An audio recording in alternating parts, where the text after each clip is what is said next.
Because of cadmium, like you already said, is a natural element in the soil. In some younger soils, we may have more, or also because of the geology. So what we are seeing here in Latin America, I'm working in Colombia, Peru, and Ecuador, and doing the mapping. So what we are seeing here is that we have a strong relation from the geology.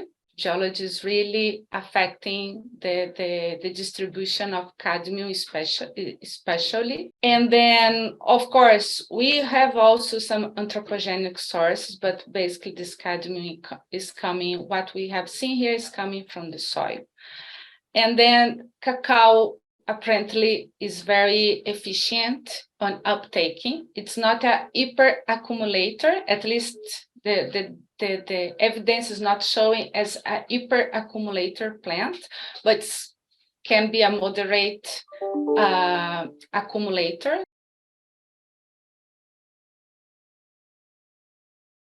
We are testing some soil amendments. So like if you lime the soil, if you have a soil, acid soil, which has a lower pH, then you can, what we have seen is that if you increase this pH, you will reduce the available cadmium. Then you can reduce the cadmium in the beans. Mm-hmm. We are testing this in Colombia, Ecuador, and Peru. We have research trials in the 3 countries. The results are still, the pH shows that there's more potential on reducing cadmium uptake, but still the results are not that conclusive because we have a lot of spatial variation. So soil and cadmium is varying a lot. And one difficulty we have is to get data, because people who are collecting data, they're not sharing. It's because it's sensitive, so people are afraid to share data. And without knowing exactly where and how this cadmium is varying in the soil, it's very hard also to come with one solution. So we are testing different ways. pH is a promising one. Organic matter also has been promising, but we still need more research on that.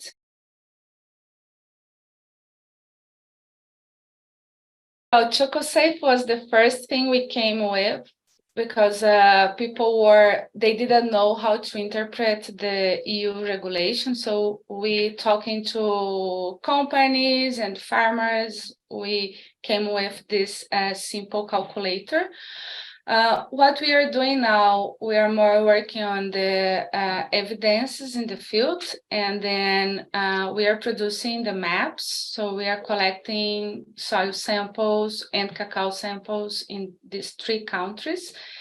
In Colombia, there is very little information about cadmium. So there's only one publication, but it's not a real map, and data is not good enough. So we are now trying to collect more samples, and next year we hope to have a regional map of cadmium for these 3 countries, including soil-related properties, and cadmium in cacao leaves and beans. And one thing that we are testing now, we are testing a new equipment also for measuring cadmium, which is a rapid assessment.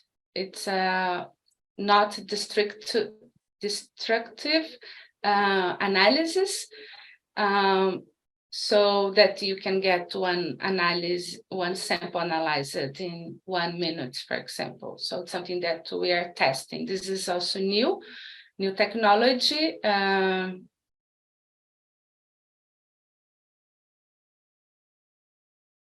Say, well, we don't know yet because we don't have the data.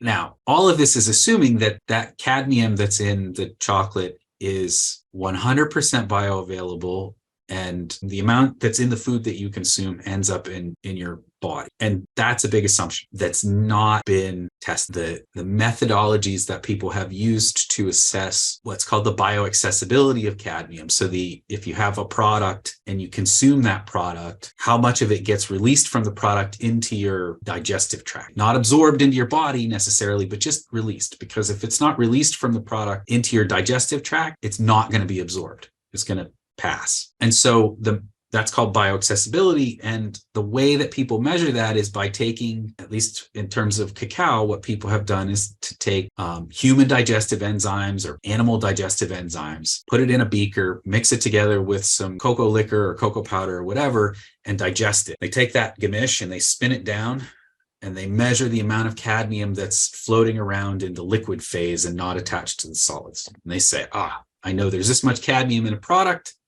This is how much came out in the liquid phase. So it's 60, 70, 80, 90% bioaccessible. And they extrapolate from there and say, okay, if you eat chocolate or cacao or cocoa powder, whatever, 90% of the cadmium that's in there is available to your body and you absorb it. So therefore, this is your exposure. There's a whole slew of things that happen in that beaker, or that don't happen in that beaker that might happen in your digestive system. And there's plenty of things that get released from food, all kinds of food products, into the digestive system that never cross the cells and into your bloodstream and accumulate in your body. That work hasn't been done yet with cocoa or with chocolate. It's all been these in vitro digestion bioaccessibility models. One study that was done that we talk about a lot in my lab was a study where they looked at rice. So rice is another accumulator of heavy metals. And they did an in vitro digestion of rice, and they said the cadmium and lead that's released from this rice it's 90% bioaccessible. And then they took that rice and the same rice, they formulated it into the diets of mice, and they measured the cadmium and lead accumulation in mice that were fed this diet.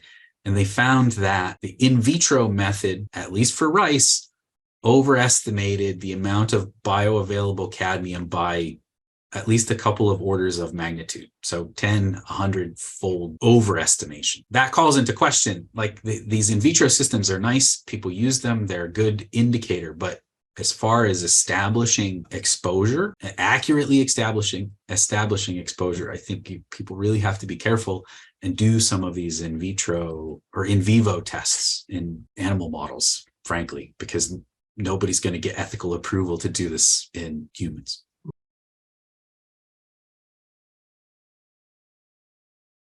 If you look at the potential health benefits of consuming dark chocolate and cocoa products, there's quite a bit of data out there saying that consuming dark chocolate and cocoa reduces your risk of cardiometabolic diseases. So lower blood pressure, lower risk of coronary heart disease, lower risk of stroke, and then anti-inflammatory effects in humans and in animal models and stuff like that. So you would say, well, I'm not going to eat cocoa and chocolate. It's got cadmium in it. It's a risk factor. But in doing that, you're really saying, okay, I'm not going to eat cocoa and chocolate, and I'm going to give up all of these potential benefits to consuming cocoa and chocolate too.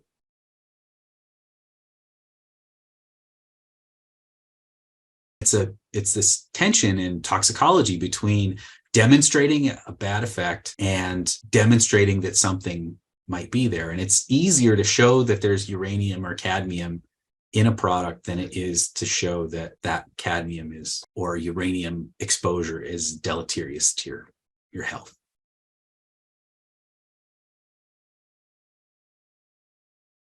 If I wanted to make you sick from cadmium, the worst way to do it would be to have them eat like chocolate every day, like eat these like 30 chocolate bars every day. And over the next year, I'm gonna make you get sick. It just doesn't seem efficient or plausible.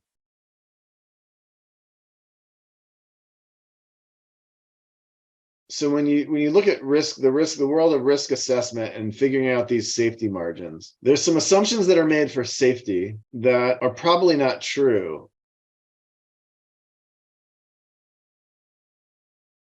For non-cancer risk, we usually assume there's some kind of threshold, right? Like, and so for cadmium, there are proteins that bind cadmium, and that when you're taking enough iron and calcium in your life, you're not absorbing cadmium.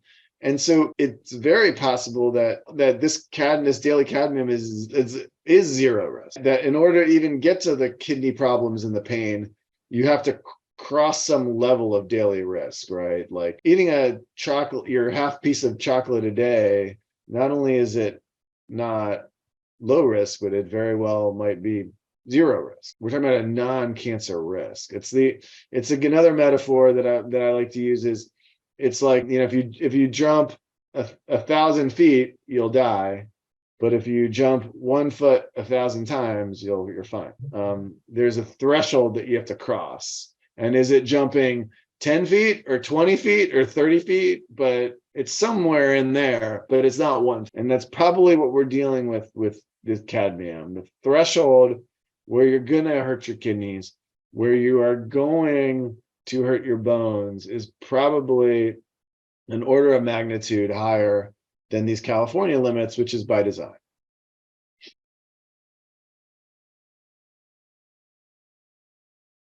We understand that there's a health concern.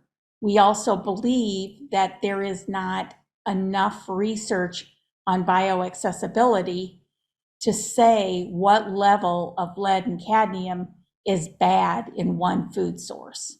And how does that food source compare with other food sources?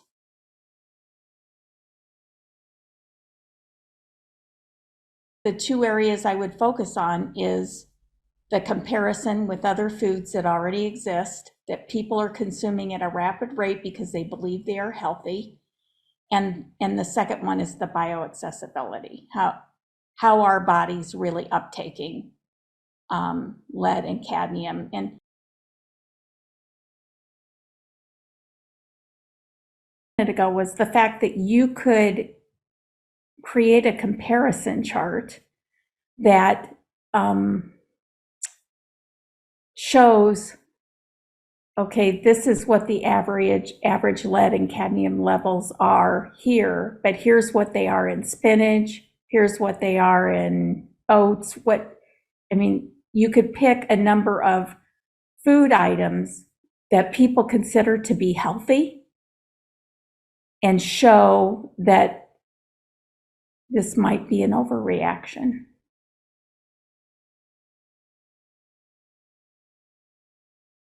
Yes, for sure. I do that. I give to my son, 2 years old. I gave him milk with pure chocolate every day, pure cacao, no, without sugar.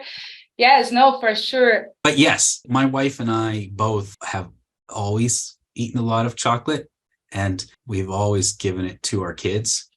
Yes, I eat dark chocolate, and we have it in our house, and our family, we eat it, and we don't have any concerns about moderate, reasonable levels of chocolate. I do. All right. And in my household, you're going to laugh about it. My significant other believes that chocolate should be its own food group.